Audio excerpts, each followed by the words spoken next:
كل سنة وانتوا طيبين في تاني يوم العيد. خلي بالكم الاهتمام أول مفتاح ومفتاح قوي جدا بيقوي القلب.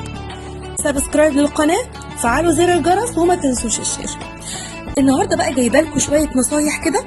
النصايح دي هتخدمكم قوي للناس اللي أصلا قبل العيد كانت ملخومة ومشغولة وعليها ستريس جامد قوي، وأجازة العيد دي بالنسبة لها ياه أخيرا بقى في أجازة، نبدأ بقى نركز مع أهل بيتنا وأهالينا وإخواتنا وأولادنا عشان نبدأ نستثمر الأجازة دي استثمار صح لنفسنا وللناس اللي حوالينا، وفي نفس الوقت نخرج من الأجازة دي وإحنا شاحنين كده شحنة إيجابية عشان خاطر لما نرجع لأشغالنا تاني نكون ستاند باي وجو.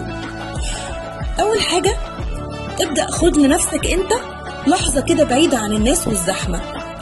دي حاجة لنفسك أنت، حتى في وسط الزيارات والضجيج والزحمة والدوشة اقعد كده في مكان هادي، خد نفس عميق كده جميل، اسمع ميوزك بتحبها او اقرا سطرين حتى بيفرحوك. طبعا زي ما احنا متفقين الورد القرآني بتاعنا ثابت كل يوم مع الالتزام بصلاتنا، مش معنى ان احنا بنفرح وننبسط ونخرج ونتفسح ننسى ربنا، ما ينفعش، دي حاجة ثابتة معانا وما فيهاش تفاوض. تاني نصيحة معانا نسأل بقى ماما او بابا تحبوا اعمل لكم ايه النهارده؟ ما انا مش هاخد اجازه واسيب ماما وبابا واقفين في المطبخ ويجيبوا طلبات، ما هم برضه لازم يعيدوا وياخدوا اجازه هم كمان.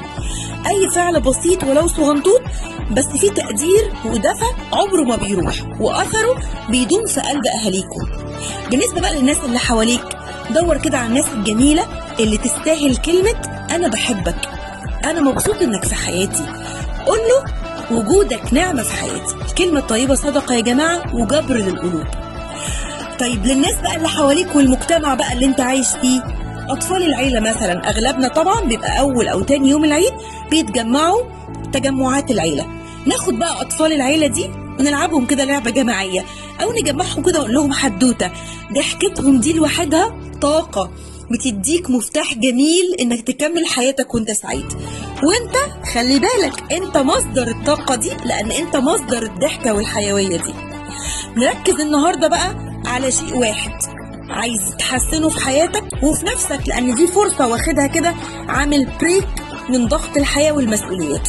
لازم نضيف لنفسنا حاجة جديدة، عادة صغيرة، فكرة ايجابية بنغرسها في نفسنا، تغيير بسيط ولو حاجة بسيطة نبدأ بيها. العيد بداية جديدة لكل حاجة حلوة.